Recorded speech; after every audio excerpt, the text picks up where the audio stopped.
Husband কিভাবে আপনার প্রতি কেয়ার নেই, আপনাকে বিয়ে হয়েছে, আপনার সন্তান হয়ে গেছে, তবুও আপনার প্রতি এবং সংসারের প্রতি তার মনোযোগ নেই, তার পরক্রিয়ায় আসক্ত হয়ে যাচ্ছে।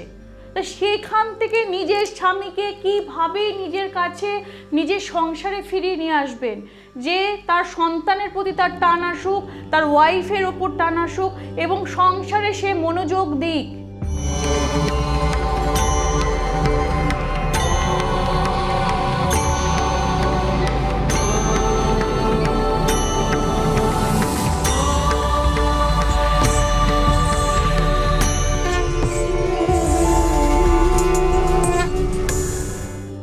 নমস্কার, আমি তান্ত্রিক চন্ডিমাদি বলছি।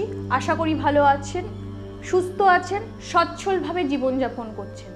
আজকে আমি এমন একটি টোটকা নিয়ে এসেছি, সেটা হচ্ছে হাজব্যান্ডকে কী করে বশ করবেন। হাজব্যান্ড কিভাবে আপনার প্রতি কেয়ার নেই, আপনাকে বিয়ে হয়েছে, আপনার সন্তান হয়ে গেছে, তবুও আপনার প্রতি এবং সংসারের প্রতি তার মনোযোগ নেই, তার পরক্রিয়ায় আসক্ত হয়ে যাচ্ছে। তা সেখান থেকে নিজের স্বামীকে কিভাবে নিজের কাছে নিজের সংসারে ফিরিয়ে নিয়ে আসবেন, যে তার সন্তানের প্রতি তার টান আসুক, তার ওয়াইফের ওপর টান আসুক এবং সংসারে সে মনোযোগ দিক।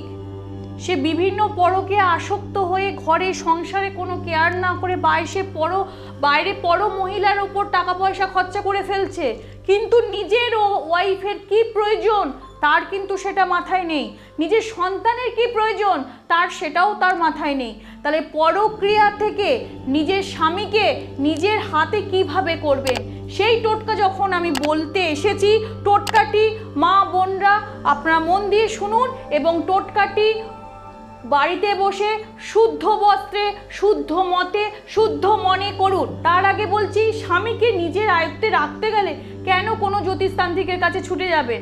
কোনো জ্যোতিষতান্ত্রিকের কাছে যেতে হবে না। নিজের স্বামীকে পরক্রিয়ার হাত থেকে নিজের স্বামীকে নিজের আয়ত্তে রাখতে, নিজের সংসারে মনোযোগী করে রাখতে গেলে সেভাবে টোটকা প্রয়োগ করুন। টোটকাটি হলো, আপনি বৃহস্পতিবার দেখে একটি দশকর্মার দোকান থেকে লাল চেলি কাপড় কিনে নিয়ে আসবেন।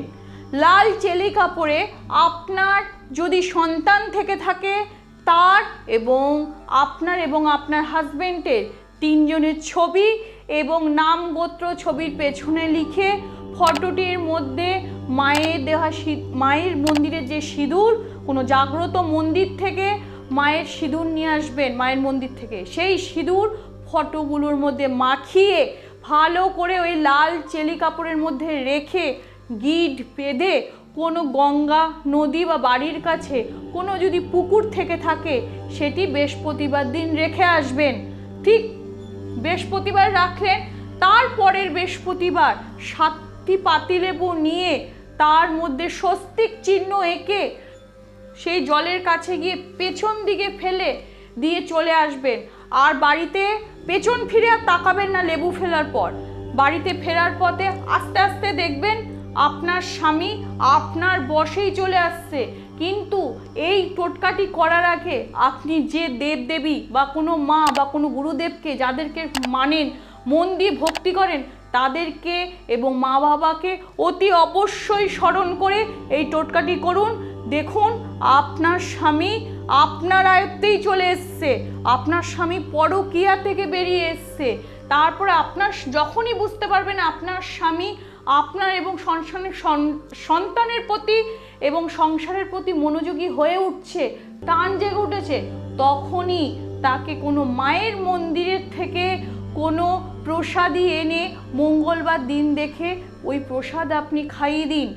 দেখুন, মাকে আরাধনা করে আপনি কাজ করুন, অতি অবশ্যই আপনি সুফল পাবেন।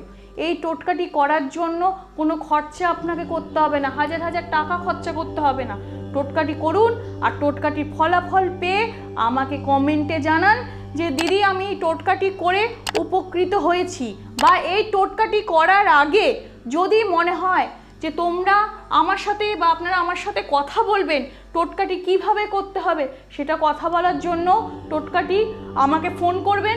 আমি অতি অবশ্যই আপনাদের বলবো, এর থেকে যদি কোনো গুরুতর হাজবেন্ডকে নিয়ে সমস্যা হয়ে থাকে তাহলেও আমাকে ফোন করবেন। আমি অতি অবশ্যই আপনাদের সাহায্য করব, আছি। থাকবো আর আপনাদের পাশে যতদিন বাঁচবো ততদিন আপনাদের পাশে আমি থেকে যাব। তো আজকে এই টোটকাটি আমি এখানেই শেষ করলাম।